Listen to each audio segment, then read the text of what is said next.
Le micro heurta le sol avec un bruit sourd et métallique lorsque Pierre-Yves Delacroix l'arracha brutalement des mains du garçon. Chanter? Son rire résonna cruellement dans l'immense auditorium du conservatoire. Les gens de ton espèce n'ont pas de voix, ils ont faim. 200 personnes éclatèrent de rire. Léo ne ramassa pas le micro. Il se contenta de fixer l'homme avec un calme olympien que personne ne comprit sur l'instant. Personne n'était préparé à ce qui allait se passer. L'auditorium du Conservatoire de la Loire n'était pas un endroit pour des gamins comme Léo. Cela avait été clair dès l'instant où il avait franchi la porte latérale, celle utilisée par les agents d'entretien et les livreurs. Dehors, le soleil pâle de mars frappait sans pitié sur le bitume. À l'intérieur, la climatisation transformait le lieu en un autre monde, un univers de fauteuils tapissés de velours rouge, de lustres en cristal suspendus au plafond comme des constellations artificielles, et de parfums de luxe qui coûtaient plus cher que tout ce que Léo avait gagné en 3 mois en livrant des baguettes à vélo pour la boulangerie du quartier des Laubes. Il avait 14 ans, bien que son corps frêle et ses yeux cernés lui en donnaient l'air de 12. Il portait une chemise marron qui avait appartenu à son père, si grande qu'elle lui arrivait presque aux genoux. Son pantalon arborait 3 pièces de tissu différentes, cousues par sa mère lors de ses nuits d'insomnie. Quant à ses chaussures, elles étaient un miracle de ruban adhésif et d'espoir. « Je ne devrais pas être ici », pensa-t-il en se collant au mur, essayant de devenir invisible. L'événement s'appelait « Voix de demain », un concours de talent organisé par le Conservatoire de la Loire, l'école privée la plus exclusive de la région. Frais de scolarité exorbitants. Liste d'attente de 3 ans. Parmi les anciens élèves notables, 2 ministres, un préfet et le PDG de la plus grande chaîne de distribution du pays. Léo n'étudiait pas là. Léo n'avait même pas fini le collège, mais il avait vu l'affiche collée sur la vitrine de la boulangerie, celle qui annonçait le concours en lettres dorées. Premier prix, bourse complète d'études musicales et contrat d'enregistrement avec les Productions Delacroix. Les Productions Delacroix. Ce nom l'avait empêché de dormir pendant 2 semaines. Pierre-Yves Delacroix était une légende dans le monde de la musique française. Il avait découvert 3 des chanteurs les plus célèbres du continent. Sa signature sur un contrat signifiait la gloire, l'argent, une vie complètement différente. Les journaux l'appelaient « le faiseur d'étoiles ». Léo ne voulait pas être une star. Léo voulait juste chanter. La musique était entrée dans sa vie bien avant les mots. Son père, Stéphane, travaillait comme artisan maçon le jour et chantait dans les petits bistrots de quartier la nuit. Il ne gagnait presque rien, mais il rentrait à la maison les yeux brillants, fredonnant des mélodies qu'il inventait sur le chemin du retour. « La voix est la seule chose que personne ne peut te prendre », disait-il à Léo en le bordant. « Ils peuvent te prendre ta maison, ton travail, ta dignité, mais la voix vit ici, » disait-il en touchant sa poitrine, juste sur le cœur. Stéphane était mort quand Léo avait 9 ans, tombé d'un échafaudage mal sécurisé sur un chantier non déclaré. Personne n'avait payé d'indemnité, personne n'était allé en prison. Le corps était revenu à la maison, et avec lui, tous les rêves de la famille s'étaient éteints. Mais il restait quelque chose, un cahier. Léo le serrait maintenant contre sa poitrine, caché sous sa chemise trop grande. Des pages jaunies remplies de paroles écrites au stylo bille bleu, des chansons que son père composait pendant ses pauses déjeuner, assis sur des piles de parpaings, rêvant de scènes qu'il ne foulerait jamais. 32 chansons. Aucune enregistrée. Aucune écoutée par personne d'autre que Léo et sa mère. Jusqu'à aujourd'hui. L'auditorium se remplissait rapidement. Des pères de famille avec des montres valant plus que la dépendance où vivait Léo. Des mères en robe de créateur avec des sourires répétés devant le miroir. Des enfants aux uniformes impeccables portant leurs instruments dans des étuis brillants. Léo se glissa vers la zone d'enregistrement, une longue table nappée de blanc tenue par 2 jeunes femmes avec des classeurs et des ordinateurs portables. « Non » demanda l'une d'elles sans lever les yeux. « Léo ». La femme tapa sur son clavier. Fronça les sourcils. Tapa de nouveau. « Tu n'apparais pas dans le système. »« C'est que. Je ne me suis pas inscrit en ligne. » Elle leva enfin les yeux. Son regard parcourut Léo de haut en bas, la chemise immense, les pièces cousues, les chaussures en ruine. « Les inscriptions sont closes depuis 2 semaines, » dit-elle d'un ton qui ressemblait à une porte qui claque. L'affiche disait qu'on pouvait s'inscrire le jour même s'il restait des places. C'est pour les élèves du conservatoire. Ce n'était pas précisé sur l'affiche. La femme soupira avec l'agacement de celle qui doit expliquer l'évidence à quelqu'un qui ne devrait même pas poser la question. Écoute, gamin, cet événement est pour. Laissez-le participer. La voix venait de derrière.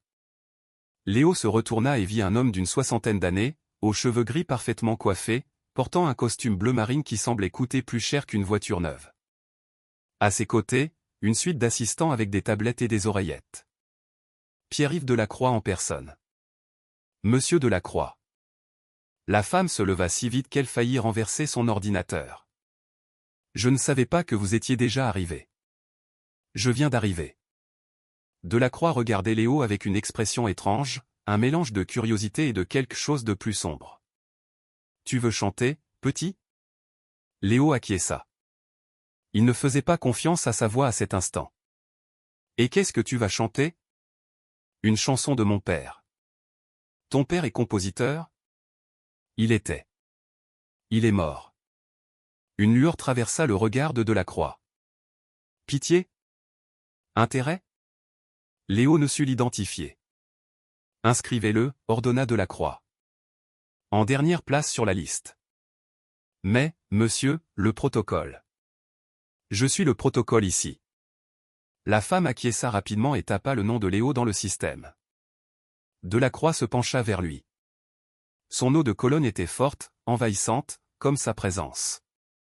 J'espère que ça en vaut la peine, gamin, murmura-t-il. Je n'aime pas perdre mon temps. Il s'éloigna avec sa suite, laissant Léo avec le cœur battant si fort qu'il pouvait l'entendre dans ses oreilles. Il ne savait pas qu'il venait d'entrer dans la gueule du loup. La loge improvisée était en réalité une salle de classe vide. Des pupitres entassés, un tableau blanc avec des restes d'équations, une odeur de marqueur et d'ambition adolescente. Léo s'assit dans un coin, loin des autres participants. Ils étaient 15 au total, 14 élèves du conservatoire et lui. La différence était brutale. Un garçon accordait un violon qui coûtait probablement plus cher que le loyer annuel de la masure où Léo vivait avec sa mère. Une fille répétait ses gammes sur un clavier portable pendant que sa mère lui massait les épaules. Un autre pratiquait sa respiration avec un coach personnel qui lui chuchotait des techniques en anglais. Et puis il y avait Léo, sans instrument, sans coach, sans personne, juste lui et le cahier de son père. Il l'ouvrit avec précaution, comme on manipule une relique sacrée. Les pages crissèrent doucement. L'écriture de son père était désordonnée, penchée vers la droite, pleine de ratures et de corrections. Mais chaque mot était un trésor. La chanson qu'il allait chanter s'appelait « Quand le soleil se cache ». Son père l'avait écrite 3 jours avant de mourir. Léo se souvenait de lui, assis dans la petite cour arrière avec un café froid et le regard perdu quelque part où lui seul pouvait aller. Celle-ci est spéciale, lui avait dit Stéphane. Cette chanson est pour les moments où tout devient sombre, pour se rappeler que l'aube revient toujours. Léo n'avait pas compris ces mots jusqu'aux funérailles. Et, toi? Il leva les yeux. 3 garçons s'étaient approchés. Celui du milieu était grand, blond, avec un sourire qui n'atteignait pas ses yeux. Son uniforme arborait un écusson brodé d'or. Conservatoire de la Loire, préfet des élèves. Tu es perdu? Demanda le blond. La soupe populaire est à 3 rues d'ici. Les 2 autres ricanèrent. Léo ne répondit pas. Il baissa les yeux vers son cahier. Je te parle. Le garçon fit un pas en avant. Tu sais qui je suis? Non. Je suis Lucas Delacroix. Mon père organise cet événement. Léo sentit un frisson, mais garda un visage neutre. Félicitations. Lucas s'approcha encore, si près que Léo put sentir l'odeur de son gel pour cheveux. Mon père t'a laissé entrer par pitié. Tu comprends ça? Tu es la blague du jour, l'œuvre de charité qui donne bonne conscience au conservatoire. Je suis juste venu chanter. Chanter? Lucas regarda ses amis. Vous avez entendu ça? Le clochard est venu chanter. Je ne suis pas un clochard. Ah non? Regarde-toi. On dirait que tu as dormi dans la rue. Léo referma lentement son cahier. Ses mains ne tremblaient pas, bien qu'à l'intérieur, un feu commençait à grandir. Mes vêtements n'ont rien à voir avec ma voix. Lucas cligna des yeux, surpris par cette réponse tranquille. Puis son sourire s'élargit, devenant cruel. C'est quoi ça? Il pointa le cahier du doigt. Ton journal de pauvre? Ce sont des chansons. Des chansons. Lucas tendit la main. Fais voir. Ce n'était pas une demande. Lucas tenta d'arracher le cahier. Léo l'écarta vivement en se levant. Pendant une seconde, les deux se firent face. Lucas était plus grand, plus costaud, plus tout. Mais Léo ne recula pas. Ne touche pas à ça, dit Léo. Il y avait quelque chose dans sa voix qui fit hésiter Lucas. Ou sinon quoi? Avant que Léo ne puisse répondre, la porte s'ouvrit. Une femme avec un casque audio et un classeur passa la tête. 5 minutes avant le début. Tout le monde en coulisses. Lucas recula, mais pas sans chuchoter une dernière menace, quand tu monteras sur cette scène, ils vont te détruire. Et je serai au premier rang pour apprécier le spectacle. Il s'éloigna avec ses amis, laissant leur rire flotter dans l'air comme du poison. Léo prit une profonde inspiration. Il rangea le cahier sous sa chemise, contre sa peau, là où il pouvait sentir son poids réconfortant. Les coulisses étaient un chaos organisé, techniciens courant avec des câbles, assistants avec des talkie-walkie, une régisseuse aboyant des ordres que personne ne semblait écouter. Les participants formaient une file, chacun avec son numéro assigné. Léo était le 15, le dernier.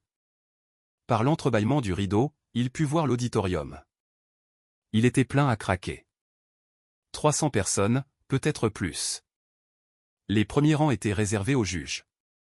3 personnes assises derrière une longue table avec des micros et des bouteilles d'eau minérale. Pierre-Yves Delacroix trônait au centre, évidemment. À sa gauche, une femme d'une 50aine d'années, cheveux noirs tirés en chignon, lunettes de créateur. À sa droite, un jeune homme à la barbe parfaitement taillée et à la chemise qui semblait coûter plus cher que toute la garde-robe de Léo. Le présentateur monta sur scène. Applaudissements assourdissants. Bienvenue à la 10e édition de Voix de demain. Léo cessa d'écouter. Son esprit voyagea ailleurs. Il avait 7 ans. Son père l'avait emmené dans un petit bistrot en périphérie de la ville. Aujourd'hui, tu vas voir ton papa chanter, lui avait-il dit avec fierté. L'endroit sentait le tabac froid et la bière renversée.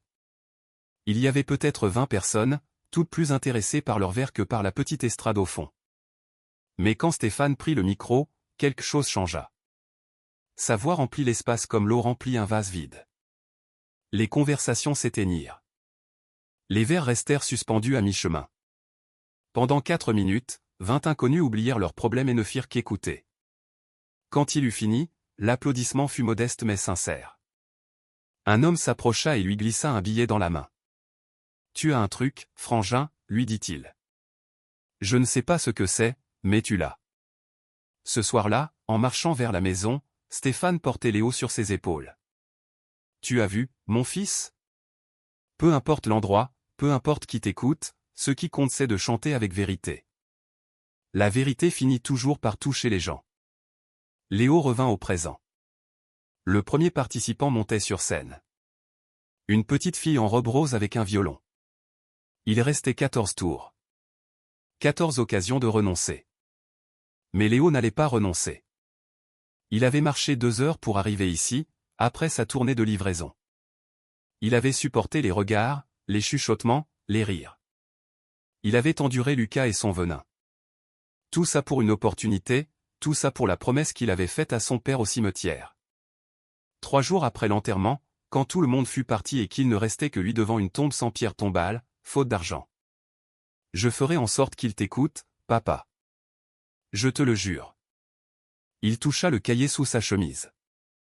Aujourd'hui, il tiendrait cette promesse.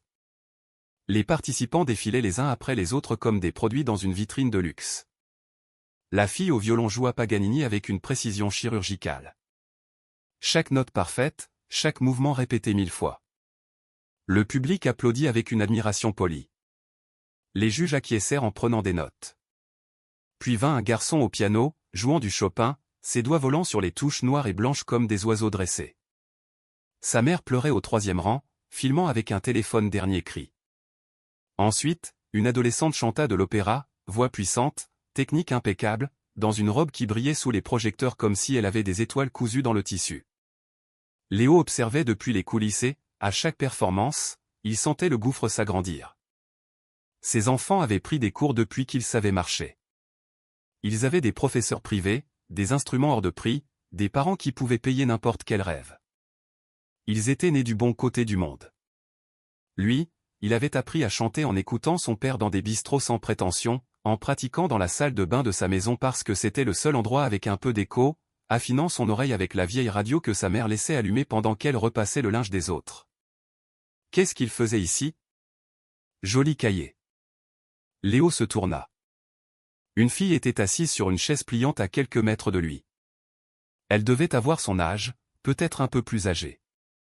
Cheveux noirs attachés en queue de cheval, uniforme du conservatoire, mais sans l'éclat arrogant des autres. Dans ses mains, une flûte traversière. Merci, répondit Léo instinctivement, couvrant le cahier de ses bras. Tranquille, je ne vais pas te le prendre. Elle sourit. Je suis Manon. Léo. Je sais. Tout le monde parle de toi. Léo sentit son estomac se nouer. Qu'est-ce qu'ils disent? Que Monsieur Delacroix a laissé entrer un gars de la rue par charité, que tu ne sais probablement même pas lire la musique, que tu vas te ridiculiser. Chaque mot était une petite aiguille. Léo garda un visage impassible. Et toi, qu'est-ce que tu en penses? Manon haussa les épaules. Je pense que les gens ici ont trop de temps libre pour parler des autres. Et je pense que si tu as marché jusqu'ici habillé comme ça, sachant ce qui t'attendait, tu dois avoir quelque chose d'important à dire. C'était la première fois que quelqu'un lui parlait comme à une personne et non comme à une curiosité. Pourquoi tu me parles? Demanda Léo. Ton ami Lucas n'a pas l'air ravi de ma présence. Lucas? Manon fit la grimace. Lucas n'est pas mon ami, c'est mon cousin. Et c'est un idiot qui a juste eu la chance de naître riche. Léo faillit sourire. Numéro 12. Sur scène. Cria un assistant. Manon se leva en lissant sa jupe. C'est moi. Enfin, c'est mon tour. Bonne chance. Elle le regarda un instant avec une curiosité sincère. Quoi que tu aies dans ce cahier, chante-le comme si c'était la dernière chose que tu allais faire. C'est la seule chose qui marche ici. Et elle partit, laissant Léo avec ces mots résonnant dans sa tête. Depuis sa position, il put voir la performance de Manon. Elle joua de la flûte les yeux fermés, perdue dans une mélodie qui semblait flotter sur l'auditorium comme une brume dorée. Ce n'était pas techniquement parfait, mais il y avait quelque chose dans son interprétation que les autres n'avaient pas, quelque chose de réel. L'applaudissement fut tiède. Les juges écrivirent sans enthousiasme. Pierre-Yves Delacroix ne leva même pas les yeux de son téléphone. Manon revint en coulisses les épaules basses. Numéro 13, appelèrent-ils. Puis le 14. Le temps s'écoulait. Léo sentit les murs se resserrer, l'air devenir épais. Son cœur battait si fort qu'il craignait que tout le monde puisse l'entendre. Il sortit le cahier de sous sa chemise et l'ouvrit à la page 26, la chanson de son père. Les mots étaient gravés dans sa mémoire, mais il avait besoin de les voir, de les toucher, de sentir l'encre que son père avait laissée sur le papier. Quand le soleil se cache et que la nuit arrive, n'aie pas peur, mon fils, car l'aube revient toujours. Numéro 15. Sur scène. Le monde s'arrêta. Léo rangea le cahier. Il se leva.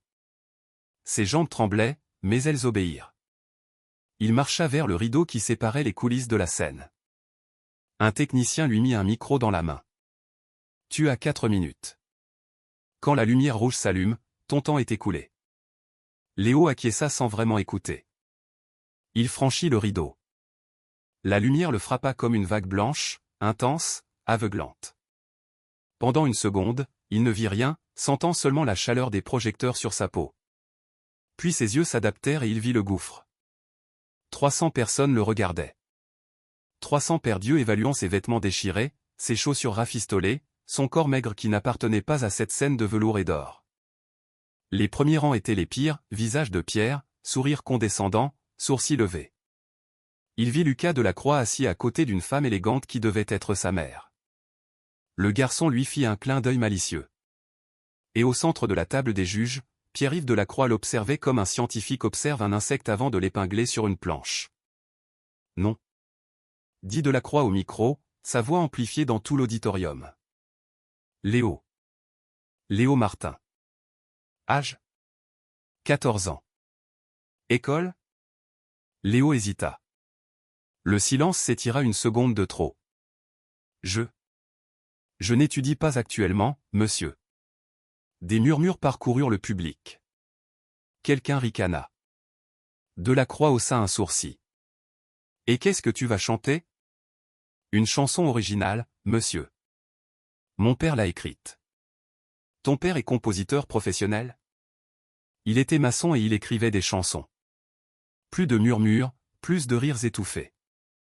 Delacroix échangea un regard avec les autres juges. La femme aux lunettes secoua légèrement la tête. Très bien, dit Delacroix d'un ton qui signifiait clairement le contraire.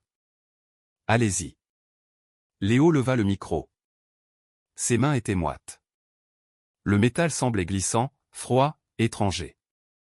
Il regarda vers le public cherchant quelque chose, n'importe quoi qui lui donnerait de la force. Et alors il la vit. Au dernier rang, presque invisible dans la pénombre, une petite femme avec une vieille robe et les mains serrées contre sa poitrine. Sa mère était venue. Sandrine avait marché 4 heures ou fait du stop pour arriver jusqu'ici. Elle n'avait pas d'argent pour le train. Elle avait fini de repasser le linge de 3 familles à 14 heures, récupéré son paiement en pièces et billets froissés, et couru vers l'autre bout de la ville avec une robe qui avait été élégante il y a 15 ans. Personne ne l'avait laissée entrer par la porte principale. Un gardien l'avait toisée de haut en bas et lui avait indiqué la sortie avec le pouce. Mais Sandrine n'avait pas élevé seule un fils pendant 5 ans pour se laisser intimider par un homme en uniforme. Elle avait trouvé une porte de service, attendu que personne ne regarde, et maintenant elle était là, au dernier rang, le cœur au bord des lèvres, voyant son fils debout sur cette scène immense, entouré de gens qui ne voulaient pas de lui ici. Léo la vit. Ses yeux rencontrèrent les siens à travers 300 personnes, à travers la lumière aveuglante et les ombres du fond, à travers tout le bruit et le silence. Sandrine hocha la tête une seule fois, un petit geste, presque imperceptible, mais pour Léo, c'était suffisant. Il ferma les yeux, respira, et commença à chanter. Quand le soleil se cache et que la nuit arrive. Les premières notes sortirent tremblantes. Sa voix était petite face à l'immensité de l'auditorium, comme une bougie essayant d'éclairer un stade. Quelqu'un au premier rang chuchota quelque chose. Il y eut un rire contenu. Léo serra le micro plus fort et continua. N'aie pas peur, mon fils, car l'aube revient toujours. Quelque chose changea à la deuxième ligne. Sa voix trouva son centre. Le tremblement disparut, remplacé par quelque chose de plus profond, de plus réel. Même si le chemin est long et que les pierres te blessent. Pierre-Yves Delacroix leva les yeux de son téléphone pour la première fois. Même si le monde te tourne le dos et que personne ne veut t'entendre. Une femme au 5e rang arrêta de s'éventer. Un homme qui consultait sa montre baissa lentement le bras. Lève les yeux, mon fils, car les étoiles te regardent. La voix de Léo remplissait l'espace d'une manière qui ne devrait pas être possible. Elle n'était pas techniquement parfaite. Il n'avait pas l'entraînement des autres participants. Mais il avait quelque chose qu'aucun d'eux n'avait montré de toute la soirée, la vérité. Chaque mot sortait d'un endroit profond, forgé par des années de perte et de faim, et des nuits à se demander pourquoi la vie était si injuste. Chaque note portait le poids d'un père mort trop tôt, de promesses faites près d'une tombe sans nom, de rêves qui semblaient impossibles jusqu'à cet instant. Je serai avec toi, même si tu ne me vois pas. Au dernier rang, Sandrine pleurait en silence. Je serai le vent qui te pousse quand tu voudras abandonner. Lucas Delacroix avait cessé de sourire. Sa mère le regardait avec une expression confuse, comme si elle ne comprenait pas ce qui se passait. L'auditorium entier retenait son souffle. Et alors Léo arriva au refrain. Sa voix s'éleva, puissante et vulnérable à la fois, atteignant des notes qui semblaient impossibles pour un garçon de 14 ans sans formation. C'était le son de quelque chose qui se brise et se reconstruit en même temps. Car ceux qui n'ont rien peuvent tout donner. Pierre-Yves Delacroix se leva. Le mouvement fut si brusque que tous se tournèrent pour le regarder. Léo ouvrit les yeux, confus, sans cesser de chanter. Et ceux qui ont tout perdu savent comment aimer. Delacroix marcha vers la scène. Ses chaussures de cuir claquaient sur le parquet à chaque pas. Son visage était illisible, un masque de pierre qui ne révélait rien. Léo sentit la peur grimper le long de sa colonne vertébrale, mais il continua de chanter. Le soleil reviendra, je te le promets. Delacroix monta les marches de la Seine. La nuit est longue, mais elle n'est pas éternelle. L'homme d'affaires s'arrêta face à Léo. Pendant un instant, les deux restèrent immobiles sous les projecteurs, le gamin aux vêtements déchirés et l'homme au costume à 10 000 euros. Léo continua de chanter, le regardant droit dans les yeux. Et quand tu te réveilleras et verras la lumière. Delacroix tendit la main. Pendant une seconde, Léo pensa qu'il allait le féliciter. Pendant une seconde, il crut qu'il avait gagné. Alors Delacroix lui arracha le micro des mains. Le son se coupa brutalement. La dernière note resta flottant dans l'air comme un oiseau blessé avant de s'écraser. Le micro heurta le sol de la scène avec ce bruit métallique qui résonna dans tout l'auditorium. Chanter ? La voix de Delacroix était amplifiée maintenant, énorme, écrasante. C'est ce que tu crois faire ? Léo ne répondit pas. Il ne pouvait pas. L'air avait disparu de ses poumons. Les gens de ton espèce n'ont pas de voix. Delacroix se pencha vers lui, suffisamment près pour que seul Léo entende la suite, ils ont faim. Puis il se redressa et s'adressa au public les bras ouverts. Mesdames et messieurs, je vous présente mes excuses pour cette interruption. Clairement, notre système d'inscription a besoin d'amélioration. Nous ne pouvons pas permettre à n'importe qui de monter sur cette scène sacrée. Des rires dans le public. Pas tous, mais suffisamment. Cet événement est pour des artistes, continua Delacroix. Pour de vrais talents, pas pour des projets de charité qui tachent la réputation de notre institution. Plus de rires, des applaudissements dispersés. Léo regarda le sol, où le micro gisait comme un corps sans vie. Il sentit les larmes vouloir sortir, mais il les contint. Il ne leur donnerait pas cette victoire. Sécurité. Appela Delacroix. Veuillez raccompagner ce jeune homme hors du bâtiment. Deux hommes en uniforme commencèrent à s'approcher de la scène. Léo ne bougea pas. Ses yeux trouvèrent le micro au sol. Puis ils trouvèrent sa mère au dernier rang, debout maintenant, les mains couvrant sa bouche. Et enfin, ils trouvèrent autre chose, un calme étrange, froid, absolu. Le même calme que son père avait quand il chantait dans ses bistrots minables, entouré de gens qui s'en fichaient, dans des lieux qui ne le méritaient pas. Monsieur Delacroix, dit Léo, sa voix petite mais claire dans le silence de l'auditorium. Delacroix se retourna, surpris que le gamin puisse encore parler. Quoi ? Léo le regarda droit dans les yeux. Je n'ai pas fini ma chanson. Le silence qui suivit fut total. 300 personnes retenant leur souffle, les gardes de sécurité figés à mi-chemin. Pierre-Yves Delacroix avec une expression oscillant entre l'incrédulité et la fureur. Qu'est-ce que tu as dit ? Sa voix était basse, dangereuse. Que je n'ai pas fini ma chanson, répéta Léo. Le règlement dit 4 minutes. Je n'en ai chanté que 2. Delacroix rit, un rire court, sec, sans humour. Le règlement. Tu vas me parler de règlement à moi ? C'est sur l'affiche, monsieur. 4 minutes par participant. Vous l'avez signé vous-même. Un murmure parcourut l'auditorium. Quelqu'un au premier rang sortit son téléphone et chercha quelque chose. Puis il montra l'écran à son voisin. Le gamin a raison, dit une voix depuis le public. Le règlement dit 4 minutes. Delacroix se tourna vers la voix, mais ne put identifier qui avait parlé. C'est ridicule, dit-il. Mais il y avait quelque chose de différent dans son ton maintenant. Une petite fissure dans son armure d'arrogance. La juge aux lunettes noires se pencha vers son micro. Pierre-Yves, techniquement le garçon a raison. Si on le sort avant la fin, on pourrait avoir des problèmes juridiques. Des problèmes juridiques ? Delacroix la regarda comme si elle avait dit une absurdité. Avec qui ? Avec ce mendiant ? Avec n'importe quel média qui voudrait faire une histoire sur la discrimination dans les événements privés, répondit-elle. Il y a au moins 50 téléphones qui filment en ce moment. Delacroix regarda le public. C'était vrai. Des dizaines d'écrans brillaient dans l'obscurité, tous pointés vers la scène. Le troisième juge, le jeune homme à la barbe taillée, parla pour la première fois. Laisse-le finir, Pierre-Yves. C'est 2 minutes de plus. Comme ça, personne ne pourra dire qu'on ne lui a pas donné sa chance. Delacroix serra la mâchoire. Léo pouvait voir les muscles se tendre sous sa peau, la veine sur sa tempe battre de fureur contenue. Bien, cracha-t-il le mot comme du venin. 2 minutes de plus. Il marcha vers Léo et lui mit le micro dans la main avec tant de force que le garçon faillit le laisser tomber.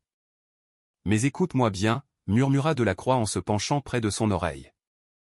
Quand tu auras fini et que tu auras échoué ou parce que tu vas échouer ou je m'assurerai que tu ne remettes plus jamais les pieds sur une scène dans cette ville. Tu comprends? Léo ne répondit pas. Delacroix descendit de la scène et retourna à son siège en ajustant sa veste comme si de rien n'était. L'auditorium attendait. Léo regarda le micro dans sa main. Il était tiède du contact avec Delacroix, presque sale. Mais c'était sa chance, peut-être la seule qu'il aurait. Il chercha sa mère au dernier rang. Sandrine était toujours debout, les mains maintenant jointes devant sa poitrine comme en prière. Léo ferma les yeux, se souvint de la voix de son père. Pas les mots, mais le son, cette vibration unique qui remplissait les espaces vides et faisait que les inconnus cessaient d'être des inconnus pour quelques minutes. Chante avec vérité, mon fils. La vérité finit toujours par arriver. Il ouvrit les yeux et recommença là où on l'avait interrompu. Et quand tu te réveilleras et verras la lumière. Sa voix était différente maintenant, plus profonde, plus réelle, comme si l'humiliation avait brûlé tout ce qui n'était pas essentiel, ne laissant que le noyau pur de son être. Tu sauras que la nuit en valait la peine. Une femme au 3e rang porta la main à sa poitrine. Car chaque larme qui tombe en silence arrose la terre où grandiront tes rêves. Un homme âgé retira ses lunettes et se frotta les yeux. Léo marcha vers le bord de la scène sans réfléchir, guidé par quelque chose de plus grand que lui. Peu importe ce qu'ils disent, peu importe ce qu'ils voient. Lucas Delacroix avait cessé de sourire depuis longtemps. Maintenant, il regardait la scène avec une expression qui ressemblait presque à de la peur. Il regarde tes vêtements, mais il ne voit pas ton âme. Manon, depuis les coulisses, observait la bouche ouverte. J'ai été comme toi, petit et sans nom. La voix de Léo remplissait chaque recoin de l'auditorium, chaque fissure, chaque espace vide. Mais mon père m'a appris que la voix ne s'achète pas. À la table des juges, la femme aux lunettes noires avait cessé d'écrire. Le jeune homme à la barbe avait les yeux brillants. Et Pierre-Yves Delacroix. Pierre-Yves Delacroix était complètement immobile. La voix vient d'ici. Léo se toucha la poitrine. Là où nous gardons ceux qui ne sont plus là. Sandrine sanglotait ouvertement maintenant, sans se soucier de qui la voyait. Et tant que je respirerai, mon père chantera. Léo leva les yeux vers le plafond, vers les lumières qui l'aveuglaient, vers quelque chose que lui seul pouvait voir. Car sa voix vit en moi et ne mourra jamais. La dernière note fut impossible. Elle ne devrait pas exister. Elle ne devrait pas pouvoir sortir d'un enfant de 14 ans sans entraînement, sans technique, sans rien d'autre que de la douleur, de l'amour et une promesse faite près d'une tombe sans nom. Mais elle sortit. Elle s'éleva depuis un endroit profond, traversa le micro, remplit l'auditorium, rebondit sur les murs, toucha chaque personne présente. C'était un son qui n'appartenait pas à ce monde, qui venait d'ailleurs, d'un autre temps. Léo soutint la note pendant ce qui sembla être des heures, les yeux fermés, son corps tremblant sous l'effort, chaque fibre de son être concentrée sur ce son unique. Et quand finalement il laissa la note mourir, le silence qui suivit fut le plus profond qu'il ait jamais entendu. Personne n'applaudit. Personne ne parla. Personne ne respira. Léo ouvrit lentement les yeux. L'auditorium était flou, hors de focus. Il lui fallut une seconde pour réaliser que c'était parce qu'il pleurait. Il baissa le micro, ses bras pesaient comme du plomb. Et alors, depuis quelque part au milieu de l'auditorium, quelqu'un commença à applaudir. Un applaudissement solitaire, lent, délibéré. Puis un autre. Et un autre. Et soudain, comme une vague qui se brise contre la côte, tout l'auditorium explosa en applaudissements. Les gens se levèrent. 300 personnes applaudissant, criant, certains pleurant ouvertement, sans honte. Mais Léo ne regardait pas le public. Léo regardait Pierre-Yves Delacroix. Et ce qu'il vit sur le visage de l'homme d'affaires lui glaça le sang. Ce n'était pas de l'admiration. C'était de la haine. Les applaudissements durèrent 3 minutes complètes. Léo restait immobile sur scène, sans savoir quoi faire de son corps, de ses mains, de l'avalanche de sons qui l'enveloppait. Il n'avait jamais vécu une telle chose. Dans les bistrots où chantait son père, l'applaudissement était tiède, poli, la reconnaissance minimale d'ivres-hommes distraits. Ça, c'était différent. C'était un tsunami. Mais il ne pouvait détacher son regard de Delacroix. L'entrepreneur restait assis, parfaitement immobile, alors que tout l'auditorium s'était levé. Ses mains reposaient sur la table, ses doigts tambourinant un rythme que lui seul entendait. Et ses yeux froids comme des pierres de rivière, ne quittaient pas Léo.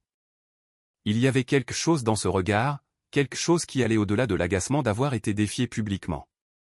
C'était personnel. Profondément personnel. Le présentateur monta sur scène, visiblement confus sur la manière de gérer la situation. Eh bien, Merci, Léo, dit-il au micro en essayant de reprendre le contrôle. C'était inattendu. Les applaudissements commencèrent à s'éteindre. Les gens se rassirent en s'essuyant les yeux, échangeant des regards stupéfaits. Les juges vont prendre quelques minutes pour délibérer, continua le présentateur. S'il vous plaît, profitez du buffet dans le hall. Léo descendit de scène avec des jambes qui répondaient à peine. Les coulisses semblaient être une autre planète après ce qu'il venait de vivre. Manon fut la première à arriver. Mon Dieu, dit-elle en lui prenant le bras. C'était quoi ça? Je ne sais pas, répondit Léo honnêtement. J'ai juste chanté. Non, tu n'as pas juste chanté. C'était. Elle chercha ses mots mais ne les trouva pas. Mon père est musicien professionnel, il a 30 ans de métier et je ne l'ai jamais vu faire ce que tu as fait là-haut. D'autres participants s'approchèrent, la fille au violon, le garçon au piano, tous avec des expressions mêlant stupéfaction et quelque chose qui ressemblait au respect. Où as-tu appris à chanter comme ça?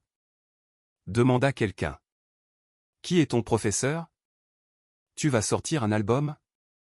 Les questions s'empilaient, mais Léo les entendait à peine.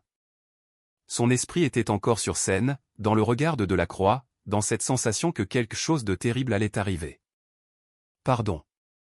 La voix coupa le groupe. Tous s'écartèrent instinctivement. C'était l'assistant de Delacroix, grand, maigre, avec une oreillette et une tablette à la main. Monsieur Delacroix veut te voir, dit-il en regardant Léo. Maintenant. Manon serra le bras de Léo. Tu n'es pas obligé d'y aller, chuchota TL. Si, je le dois, répondit Léo.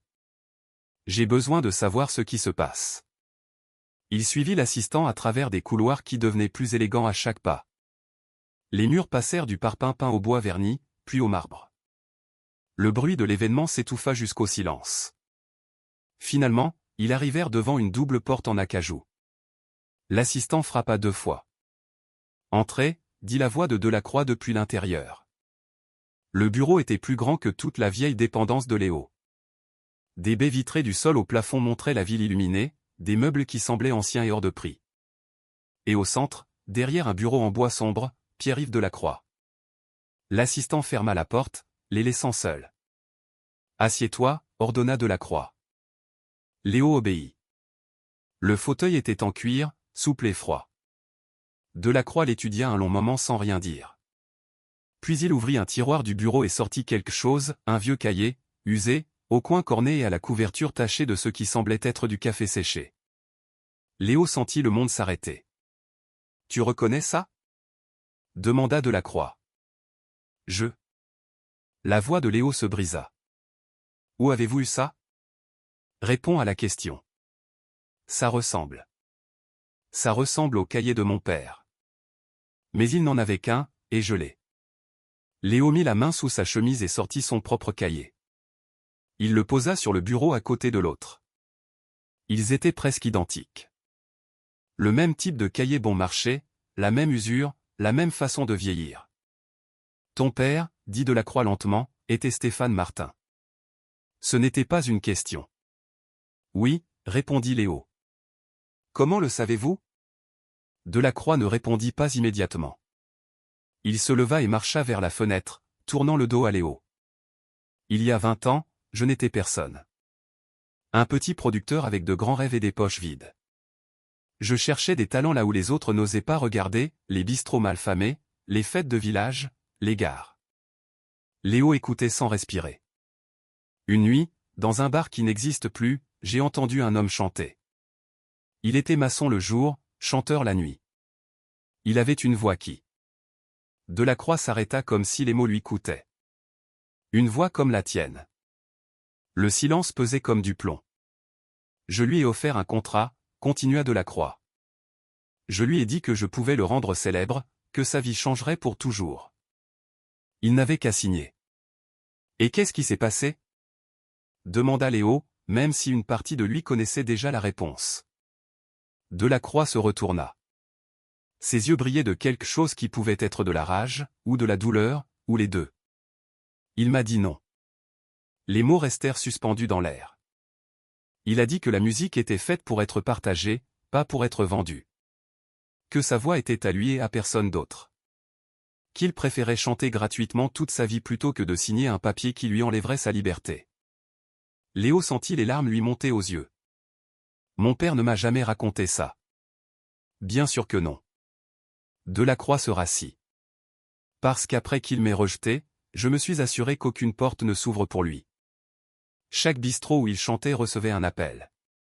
Chaque opportunité qui apparaissait disparaissait aussitôt. J'étais jeune, stupide, blessé dans mon orgueil. Vous avez gâché sa vie. Je lui ai donné exactement ce qu'il a demandé, répondit Delacroix avec froideur. Une vie à chanter gratuitement. Léo se leva si vite que le fauteuil bascula en arrière. Mon père est mort sur un chantier parce qu'il n'avait pas d'argent. Il est mort parce que personne ne lui donnait de travail. Il est mort par votre faute?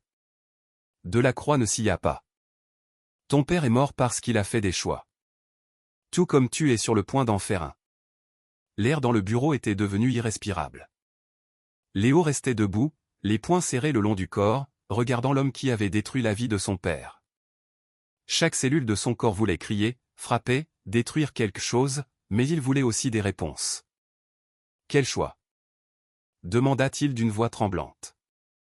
Delacroix ouvrit le vieux cahier qu'il avait sorti du tiroir. Il tourna les pages lentement, presque avec révérence. Ton père m'a rejeté, mais je n'ai jamais cessé de l'écouter. J'allais dans les bistrots où il chantait, je m'asseyais dans les coins sombres où il ne pouvait pas me voir. Et chaque fois qu'il écrivait une nouvelle chanson, je trouvais le moyen d'en obtenir une copie. C'est du vol. C'est de l'admiration, corrigea Delacroix. Je n'ai jamais utilisé ces chansons. Je ne les ai jamais publiées. Je les ai juste gardées parce que je savais qu'un jour elles vaudraient quelque chose. Il pointa le cahier. Ici, il y a 43 chansons que ton père a écrites dans les 5 dernières années de sa vie. Des chansons que même toi tu ne connais pas. Léo sentit un frisson le parcourir. Vous mentez. Pourquoi mentirais-je? Regarde. Delacroix tourna le cahier vers Léo. L'écriture était inconfondable, cette inclinaison vers la droite, ces corrections obsessionnelles, ces petits dessins dans les marges que son père faisait quand il réfléchissait. C'était réel. 43 chansons qu'il n'avait jamais entendues. 43 morceaux de son père qu'il croyait perdus à jamais. Qu'est-ce que vous voulez? Demanda Léo, se détestant pour le désespoir dans sa voix. Delacroix referma le cahier et l'écarta. Je veux exactement ce que je voulais il y a 20 ans. Ta voix. Ton talent. Un contrat. Non. Le mot sortit avant que Léo ne puisse le penser. Delacroix sourit. C'était un sourire froid, calculé. Tu n'as pas entendu les termes. Je n'ai pas besoin de les entendre. Mon père vous a rejeté et je ferai la même chose. Ton père était un idéaliste stupide qui est mort pauvre. C'est ce que tu veux pour toi? Pour ta mère? La mention de sa mère frappa Léo comme un coup de poing. Ne parlez pas d'elle. Pourquoi pas? Elle est dehors, n'est-ce pas? Je l'ai vue entrer par la porte de service. Je l'ai vue s'asseoir au dernier rang avec cette vieille robe. Je l'ai vue pleurer pendant que tu chantais. Léo serra les dents. Elle travaille 12 heures par jour à laver et repasser le linge des autres, continua Delacroix. Ses mains sont détruites. Son dos est détruit. Elle a 40 ans, mais elle en paraît 60. Et tu sais pourquoi? Taisez-vous. Parce que ton père a été trop orgueilleux pour accepter de l'aide. Parce qu'il a préféré sa liberté plutôt que d'offrir une vie digne à sa famille. Mon père était un homme bon. Ton père était un lâche qui a utilisé l'art comme excuse pour ne pas affronter la réalité. Léo se jeta en avant, mais Delacroix ne bougea même pas. Deux gardes apparurent de nulle part, saisissant Léo par les bras. Lâchez-le, ordonna Delacroix avec calme. Les gardes obéirent mais restèrent proches. Tu as son tempérament, observa Delacroix. Ça peut être utile. Sur scène, la passion fait vendre. En dehors, elle cause juste des problèmes. Léo respirait lourdement, essayant de se contrôler. Écoute mon offre avant de la rejeter, dit Delacroix. Contrat exclusif avec les productions Delacroix pour 5 ans. Je paie les études, la formation vocale, tout ce dont tu as besoin. Ta mère reçoit une maison neuve et une pension mensuelle qui lui permettent d'arrêter de travailler. Les chiffres que Delacroix mentionna ensuite firent tourner la tête de Léo, plus d'argent qu'il n'en avait vu de toute sa vie, plus d'argent qu'il ne pouvait imaginer. En échange, continua Delacroix, tu chantes ce que je dis, quand je le dis, où je le dis. Les chansons de ton père deviennent la propriété de ma maison de production. Et ce cahier. Il leva le vieux cahier. N'a jamais existé. Vous voulez acheter les chansons de mon père? Je veux acheter ton avenir. Les chansons ne sont qu'un bonus. Léo regarda le cahier. 43 chansons. La voix de son père transformée en encre sur papier. Des mélodies qu'il n'entendrait jamais s'il n'acceptait pas. Mais accepter signifiait trahir tout ce que son père représentait. Pourquoi moi? Demanda-t-il. Il y a des milliers de chanteurs meilleurs que moi, avec de l'entraînement. Delacroix se pencha en avant. Parce que tu es lui. La même voix. Le même feu. La même intégrité stupide dans les yeux. Il y a 20 ans, ton père m'a humilié en me rejetant. Il m'a fait me sentir petit. Pendant 2 décennies, cette épine est restée plantée dans mon orgueil. Sa voix se durcit. Maintenant, je peux l'enlever. Je peux avoir ce qu'il m'a refusé. Je peux prouver qu'à la fin, tout le monde a un prix. Même les Martins. Léo comprit finalement. Ce n'était pas pour la musique. Ce n'était pas pour le business. C'était pour se venger. Delacroix voulait posséder ce qu'il n'avait jamais pu avoir. Il voulait gagner une bataille qu'il avait perdue il y a 20 ans contre un homme qui ne pouvait plus se défendre. Et il voulait utiliser Léo pour le faire. Tu as jusqu'à demain pour décider, dit Delacroix, reprenant son ton professionnel. Si tu acceptes, ta vie change pour toujours. Si tu n'acceptes pas.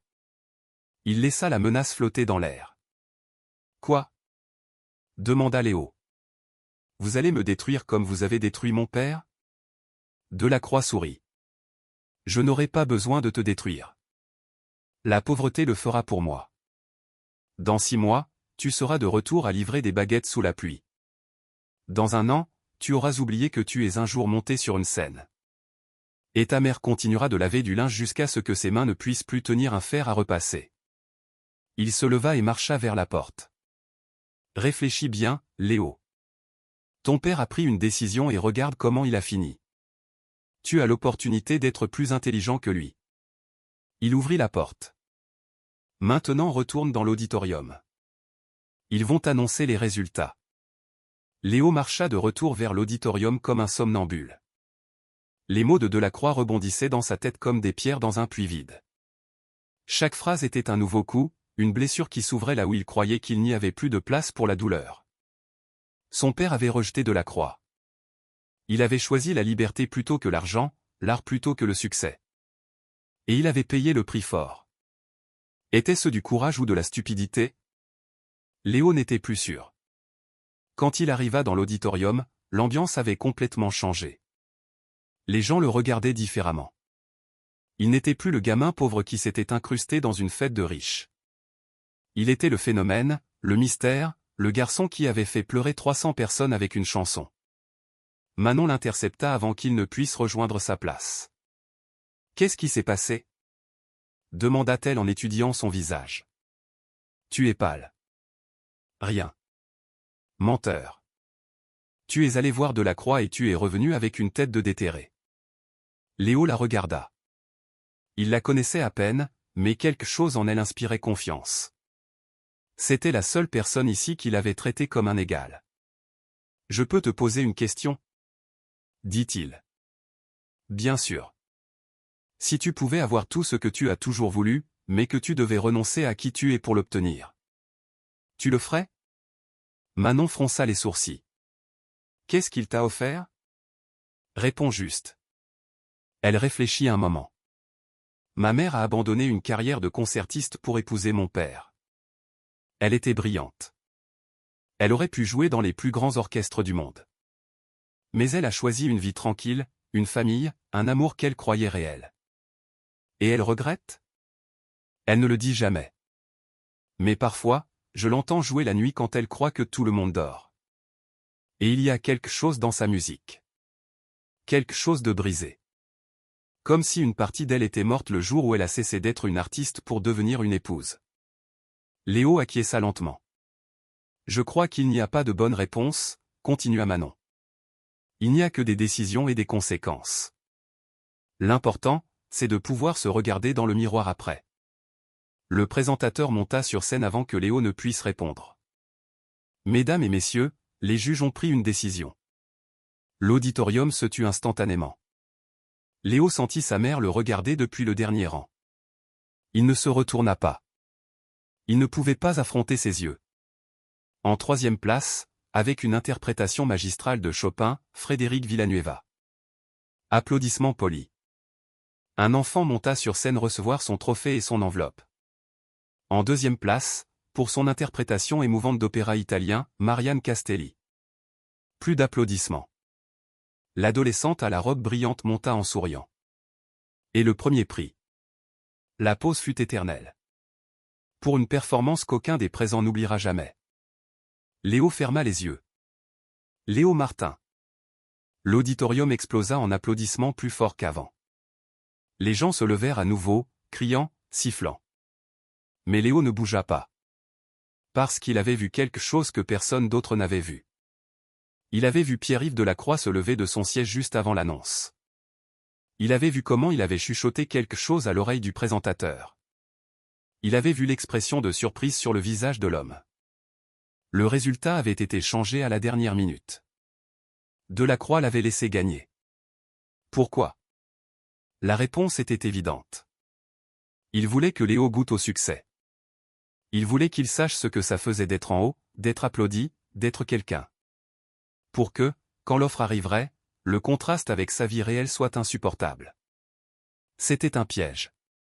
Un piège brillant et cruel. Manon le poussa doucement. Vas-y. C'est ton moment. Léo monta sur scène comme un condamné monte à l'échafaud. Chaque pas était un effort. Le présentateur lui remit un trophée doré et une enveloppe. Le prix inclut une bourse complète d'études musicales, annonça le présentateur, et un contrat d'enregistrement avec les productions Delacroix. Il était là. Le piège se refermait. Le micro apparut devant sa bouche. Tu veux dire quelques mots, Léo? 300 personnes attendaient. Sa mère attendait. Delacroix attendait avec un sourire satisfait. Léo prit le micro. Sa voix sortit rauque. Il s'éclaircit la gorge. Je ne suis pas venu ici pour gagner. L'auditorium murmura, confus. Je suis venu parce que mon père m'a appris que la musique est faite pour être partagée. Que la voix est la seule chose que personne ne peut te prendre. Delacroix cessa de sourire. Mon père est mort il y a 5 ans. Il n'a jamais eu la chance que j'ai eue aujourd'hui. Il n'est jamais monté sur une scène comme celle-ci. Il n'a jamais entendu d'applaudissements comme ça. Léo sentit les larmes couler, mais il s'en fichait. Alors ce prix n'est pas le mien. Il est à lui. À Stéphane Martin, un maçon qui écrivait des chansons pendant ses pauses. Un homme qui a cru que l'art était plus important que l'argent. Son regard trouva Delacroix. Certains peuvent penser que c'était stupide. Qu'il est mort pauvre et oublié. Mais je crois qu'il est mort libre. Et ça vaut plus que n'importe quel contrat. Le silence était total. J'accepte la bourse, dit Léo. Mais le contrat avec les productions Delacroix. Il fit une pause. L'auditorium retenait son souffle. Je vais avoir besoin de temps pour y réfléchir. Il descendit de scène avant que personne ne puisse réagir. Le trophée pesait dans sa main comme une promesse qu'il ne savait pas s'il pourrait tenir. Il avait jusqu'à demain pour décider. 24 heures pour choisir entre son père et sa mère, entre le passé et le futur, entre qui il était et qui il pourrait être. La maison des Martin n'était pas vraiment une maison. C'était une dépendance de 15 mètres carrés au fond d'un jardin en friche, construite avec des pierres disjointes et un toit en tôle. Quand il pleuvait, l'eau s'infiltrait par 3 endroits différents. Quand il faisait chaud, le métal du toit transformait l'espace en four. Quand il faisait froid, les fissures dans les murs laissaient entrer le vent comme des couteaux. Mais c'était chez eux. La seule chose qui leur restait après la mort de Stéphane. Léo et sa mère arrivèrent passer minuit. Sandrine n'avait pas dit un mot de tout le chemin. Ils avaient marché les 4 heures de retour en silence, chacun perdu dans ses propres pensées. Ce n'est que lorsqu'ils entrèrent et que Sandrine alluma l'unique ampoule qui fonctionnait, qu'elle parla enfin. « Qu'est-ce qu'il t'a dit, cet homme ?» Léo s'assit sur son lit, un vieux matelas posé sur des palettes. « Comment tu sais qu'il m'a dit quelque chose ?»« Parce que je te connais. Tu es monté sur cette scène comme un guerrier et tu es descendu comme un fantôme. » Léo regarda sa mère. Il la regarda vraiment, peut-être pour la première fois depuis des années. Sandrine Martin avait 41 ans, mais la vie lui en avait ajouté 20 de plus. Ses mains étaient gercées et rouges à cause du savon et des produits ménagers. Son dos se courbait après des années à se pencher sur des tables à repasser. Ses yeux, qui autrefois brillaient avec la même intensité que ceux de son mari, étaient maintenant ternes, fatigués. Combien d'années pouvait-elle encore tenir comme ça? Il m'a offert un contrat, dit Léo. Monsieur Delacroix. Oui. Sandrine s'assit lentement sur la seule chaise de la pièce. Un soupir profond échappa de ses lèvres. Et quel genre de contrat? Léo lui expliqua tout. L'offre, l'argent, la maison neuve, la pension, les études. Et le prix, les chansons de son père, sa liberté artistique, son âme. Il lui raconta aussi l'autre partie, l'histoire que Delacroix lui avait révélée, le rejet d'il y a 20 ans, la vengeance silencieuse qui avait détruit les opportunités de Stéphane, la haine qui avait survécu 2 décennies. Quand il eut fini, Sandrine avait les larmes aux yeux. « Ton père ne m'a jamais raconté ça. Probablement qu'il ne voulait pas t'inquiéter. Ou probablement qu'il avait honte. » Honte? Dit Sandrine avec un sourire triste. Stéphane était orgueilleux, trop orgueilleux. Il n'aimait pas admettre que quelqu'un avait du pouvoir sur lui. Tu crois qu'il a bien fait de le rejeter? La question resta flotter dans l'air. Sandrine se leva et marcha vers une boîte en carton dans le coin. Elle l'ouvrit et sortit quelque chose que Léo n'avait pas vu depuis des années, une photo. Stéphane avec sa vieille guitare, souriant à l'objectif avec Léo de 3 ans assis sur ses genoux. Ton père était l'homme le plus têtu que j'ai connu, dit Sandrine en regardant la photo. Quand il décidait quelque chose, ni Dieu ni diable ne pouvaient le faire changer d'avis. Ça ne répond pas à ma question. Parce qu'il n'y a pas de réponse facile, mon fils. Sandrine s'assit près de lui sur le lit. Une partie de moi détestait ses décisions. Chaque soir où il rentrait sans argent, chantant des chansons que personne ne voulait payer, chaque fois qu'il refusait des travaux parce qu'il ne lui laissait pas le temps pour sa musique. Une partie de moi voulait lui hurler de penser à nous, à toi, au futur. Et l'autre partie? L'autre partie l'aimait. Précisément pour ça. Parce qu'il n'a jamais abandonné. Parce qu'il a continué d'y croire quand tout le monde lui disait d'arrêter de rêver. Parce que chaque soir, peu importe à quel point la journée avait été dure, il chantait pour nous comme si nous étions dans un palais. Léo sentit le poids du cahier contre sa poitrine. Les chansons de son père, son héritage. Maman.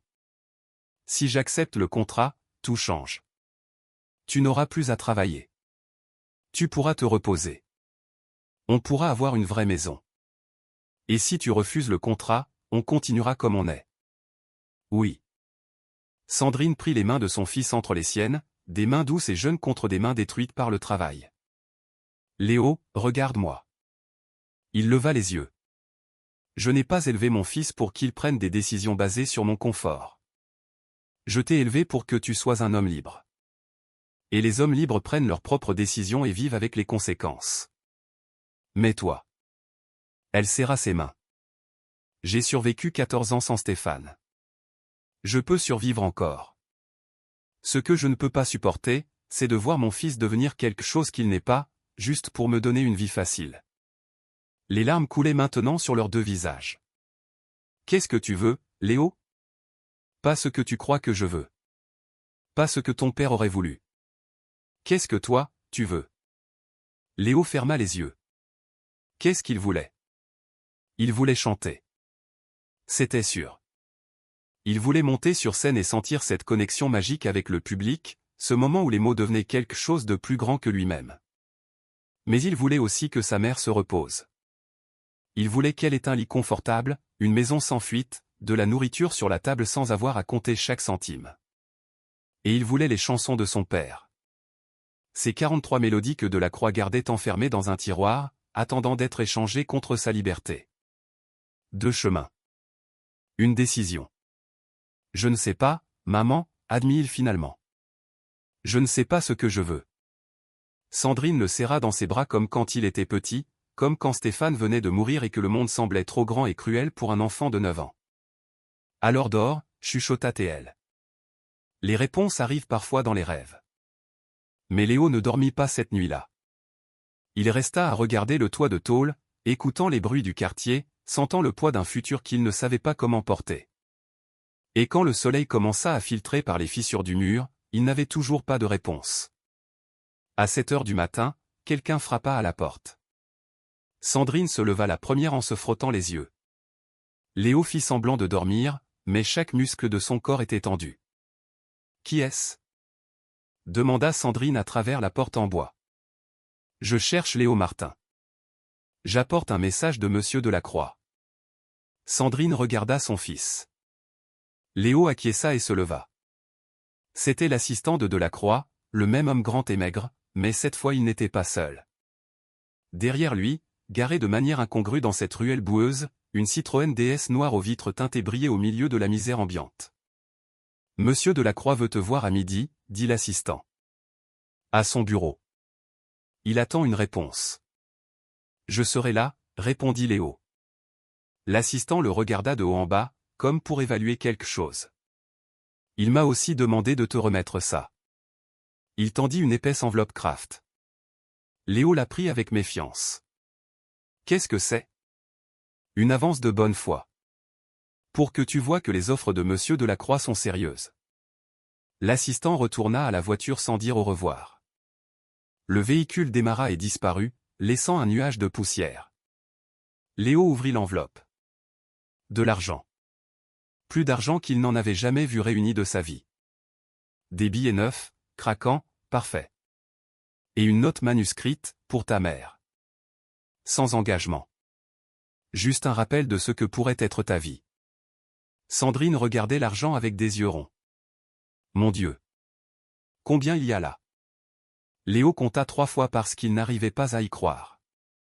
Assez pour payer 2 ans de loyer. Léo. Non, maman. N'y touche pas. Mais c'est une fortune. C'est un piège. Si on prend cet argent, on lui doit déjà quelque chose. C'est comme ça que fonctionnent les gens comme lui. Il remit l'argent dans l'enveloppe et la posa sur la table comme si elle brûlait. Les heures suivantes furent les plus longues de sa vie. Léo sortit marcher. Il avait besoin de penser. Les murs de la dépendance semblaient être ceux d'une prison. Il marcha dans les rues de son quartier, ces rues qu'il connaissait depuis qu'il avait appris à marcher. Il passa devant la boutique de Monsieur Ramiro, où il achetait des bonbons quand il était petit. Le vieux le salua d'un sourire édenté. Il passa par le parc abandonné où son père lui avait appris à chanter, assis sur un banc cassé sous un arbre à moitié mort.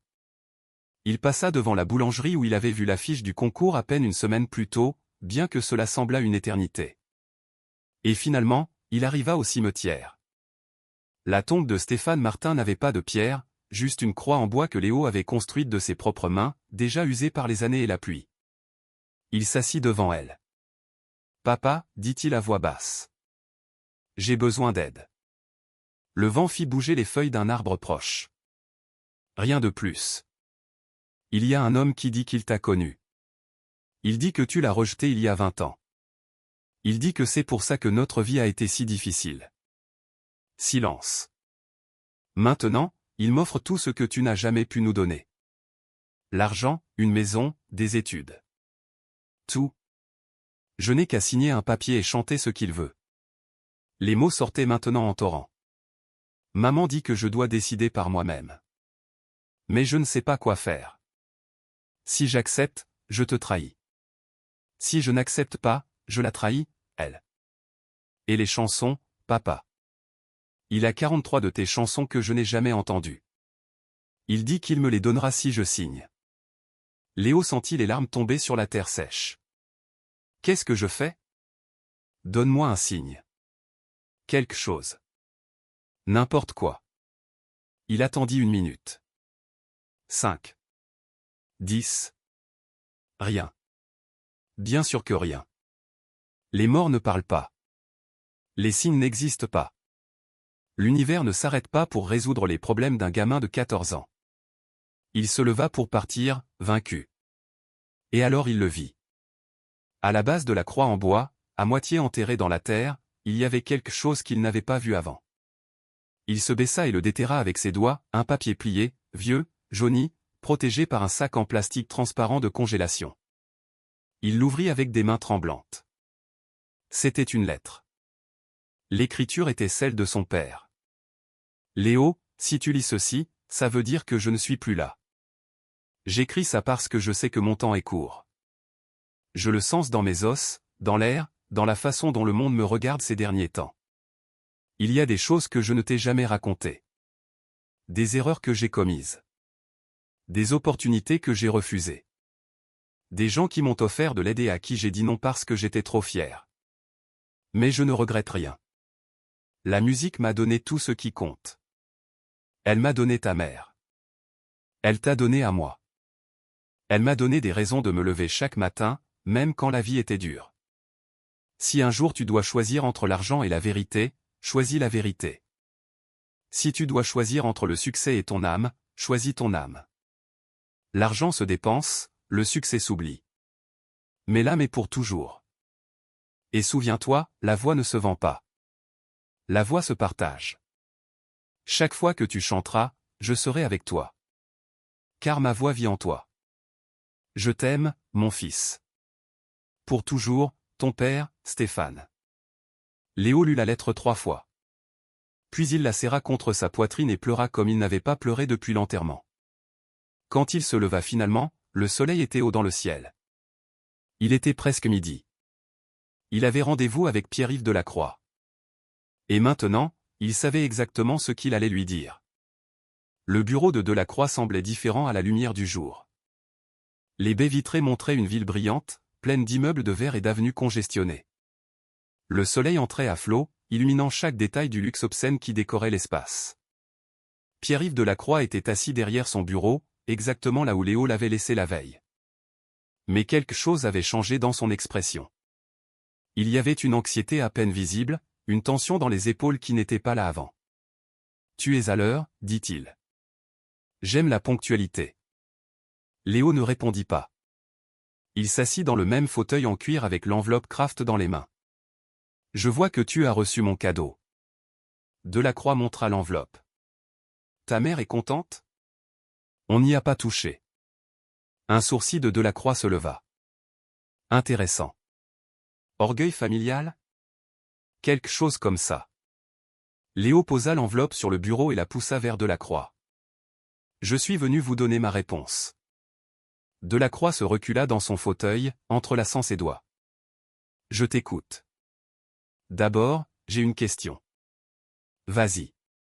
Pourquoi avez-vous gardé les chansons de mon père toutes ces années ?» La question sembla surprendre Delacroix. Pendant un instant, son masque de contrôle se fissura. « Je te l'ai déjà dit. Elles sont précieuses. » « Non. Ça n'a pas de sens. Si vous vouliez juste gagner de l'argent, vous auriez vendu ces chansons il y a des années. N'importe quel artiste médiocre aurait pu les enregistrer. Mais vous les avez gardées. Vous les avez cachées. Pourquoi ? Delacroix ne répondit pas immédiatement. Tu es perspicace, dit-il finalement.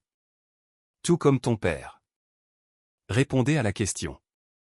Un long soupir échappa aux lèvres de l'entrepreneur. Je les ai gardés parce que je ne pouvais pas les détruire. Quoi? Après que ton père m'ait rejeté, j'ai voulu les brûler. J'ai voulu effacer toute preuve qu'il existait, qu'il m'avait humilié.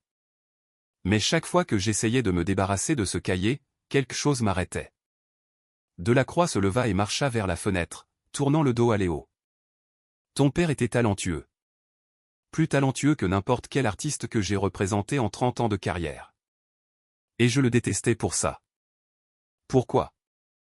Parce qu'il avait quelque chose que l'argent ne peut pas acheter.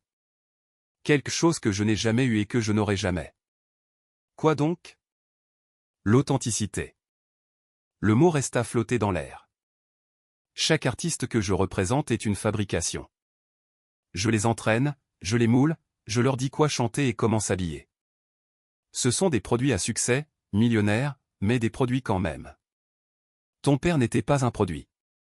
Ton père était réel. Il se tourna vers Léo. Et toi aussi tu le es. C'est pour ça que je te veux. Vous ne voulez pas mon talent. Vous voulez contrôler quelque chose que vous ne pouvez pas contrôler. Peut-être. Je ne vais pas signer votre contrat. Léo le dit sans drame, sans rage, juste comme un fait. Delacroix ne sembla pas surpris. Je peux savoir pourquoi. Parce que mon père m'a laissé une lettre. Léo sortit le papier jauni de sa poche. Je l'ai trouvée ce matin sur sa tombe. Je ne sais pas comment elle est arrivée là ou quand il l'a écrite. Mais elle dit exactement ce que j'avais besoin d'entendre. Et qu'est-ce qu'elle dit? Que la voix ne se vend pas. Que l'âme est plus importante que le succès. Que chaque fois que je chante, il est avec moi. Delacroix rit doucement, mais ce n'était pas un rire cruel. C'était presque nostalgique. Ça sonne exactement comme quelque chose que Stéphane dirait. Vous le connaissiez mieux que vous ne l'admettez. Je l'admirais plus que je n'aime le reconnaître. Le silence s'étira entre eux. Très bien, dit Delacroix finalement. Tu rejettes mon offre. C'est ton droit. Mais il y a des conséquences. Je sais. Les connais-tu vraiment? Sans mon appui, tu n'obtiendras de travail dans aucun studio de cette ville. Tu n'enregistreras dans aucune maison de production sérieuse. Tu seras talentueux et inconnu. Tout comme ton père. Peut-être. Ou peut-être que le monde a changé depuis que mon père chantait. Qu'est-ce que tu veux dire? Léo sourit pour la première fois. Mon père ne pouvait chanter que dans les bistrots. Il n'y avait pas Internet, pas de réseaux sociaux, pas de moyen pour un inconnu de toucher des millions de personnes sans passer par des gens comme vous. Delacroix plissa les yeux. Mais j'ai un téléphone, continua Léo. Et cette nuit, alors que je ne pouvais pas dormir, j'ai enregistré la chanson de mon père et je l'ai mise en ligne. Quoi? Ce matin, elle avait 300 000 vues. Quand je venais ici, elle en était à 500 000. Le visage de Delacroix se transforma. Impossible. Vous pouvez vérifier vous-même. Léo lui tourna le dos et marcha vers la porte. Je n'ai pas besoin de votre contrat, monsieur Delacroix. Je n'ai pas besoin de votre argent. Je n'ai pas besoin de votre permission. Mon père avait raison. La voix est la seule chose que personne ne peut me prendre. Il ouvrit la porte. Et maintenant, si vous voulez bien m'excuser, je dois rentrer chez moi. Ma mère m'attend. Attends. Léo s'arrêta mais ne se retourna pas. Le cahier. Les chansons de ton père. Gardez-les. Quoi? Maintenant Léo se retourna. J'ai 32 chansons de mon père. Celles qu'il m'a données de son vivant sont suffisantes. Les 43 autres sont à vous. Faites-en ce que vous voulez. Mais chaque fois que vous les écouterez, rappelez-vous que Stéphane Martin n'a jamais eu besoin de vous pour être grand. Et moi non plus. Il sortit du bureau sans regarder en arrière. 5 ans plus tard, l'Olympia était plein à craquer. Des milliers de personnes scandaient un nom qui, il y a une demi-décennie, ne signifiait rien pour personne, Léo Martin. La scène était immense, avec des écrans géants, des lumières qui dansaient au rythme de la musique, des effets spéciaux qui coûtaient plus cher que tout le quartier où Léo avait grandi. Mais il ne regardait rien de tout ça. Il regardait le premier rang, où une petite femme, dans une robe neuve mais simple, applaudissait les larmes aux yeux. Sandrine Martin ne lavait plus le linge des autres. Elle vivait dans une maison modeste mais digne, avec un jardin, sans fuite au toit, avec une chambre rien que pour elle. Ce n'était pas un manoir. Léo aurait pu lui offrir un manoir, mais Sandrine avait insisté. Elle voulait quelque chose de réel, quelque chose qu'elle pourrait entretenir elle-même, quelque chose qui ressemblait à un foyer. L'argent de Léo ne venait pas des productions de la Croix. Il venait de millions d'écoutes en ligne, de tournées indépendantes, de fans dans 30 pays qui avaient découvert sa musique grâce à une vidéo enregistrée avec un téléphone bon marché dans une dépendance de 15 mètres carrés. La vidéo de cette nuit-là, quand il ne pouvait pas dormir et avait décidé d'enregistrer la chanson de son père, avait atteint 200 millions de vues. Elle était toujours la plus populaire de sa chaîne. « Vous êtes prêts ?» cria Léo au micro. La salle rugit en réponse. Cette chanson, mon père l'a écrite il y a plus de 20 ans. Il ne l'a jamais enregistrée, il ne l'a jamais chantée sur une scène comme celle-ci. Mais il est là avec moi ce soir. Il est toujours là. Les premières notes de « Quand le soleil se cache » remplirent l'Olympia. Léo ferma les yeux et laissa la musique l'emporter. Quelque part dans le public, une adolescente filmait tout avec son téléphone. À son école, les professeurs lui disaient qu'elle n'avait pas de talent, qu'elle ferait mieux de se consacrer à quelque chose de pratique. Mais ce soir, en voyant Léo chanter, elle décida qu'elle n'allait pas abandonner. Dans un autre coin de la salle, un homme de 20 ans écoutait les yeux fermés. Il s'appelait Lucas Delacroix. Il n'était plus l'adolescent cruel d'il y a 5 ans. La vie l'avait frappé de manière qu'il n'attendait pas. Maintenant, il travaillait comme gérant dans un magasin de musique, loin de l'ombre de son père. Il était venu seul, il avait acheté son billet comme n'importe qui d'autre. Et dans une loge privée, séparée du monde par une vitre teintée, Pierre-Yves Delacroix observait le spectacle en silence. Il avait vieilli. Ses cheveux étaient complètement blancs. Maintenant, ses mains tremblaient légèrement. Son empire tenait encore debout, mais ce n'était plus le même. Les nouveaux artistes ne voulaient plus de contrats exclusifs. Le monde avait changé, exactement comme Léo l'avait prédit. Sur son bureau, chez lui, il gardait un vieux cahier avec 43 chansons. Il ne les avait jamais publiées, jamais vendues. Parfois, lors de ses nuits d'insomnie, il les lisait et pleurait. Pas de tristesse. De quelque chose de plus complexe. Quelque chose qui n'avait pas de nom. Sur scène, Léo arriva au dernier couplet. Et quand tu te réveilleras et verras la lumière, tu sauras que la nuit en valait la peine. La note finale s'éleva au-dessus de la foule, soutenue pendant des secondes impossibles, remplissant chaque espace vide, touchant chaque cœur présent. Quand ce fut fini, le silence dura un instant éternel. Puis l'ovation. Léo ouvrit les yeux et vit la mer de lumière, les téléphones brillants comme des étoiles terrestres, les larmes sur les visages d'inconnus qui avaient maintenant l'impression de le connaître. « Merci, dit-il au micro. Ce soir, je veux faire quelque chose de spécial. » Le public se tut, dans l'attente. Il y a 5 ans, un homme m'a dit que les gens de mon espèce n'avaient pas de voix, qu'ils avaient faim. Des murmures parcoururent la salle. Il avait raison sur une chose. Nous avions faim. Mais pas de nourriture. Nous avions faim d'être écoutés.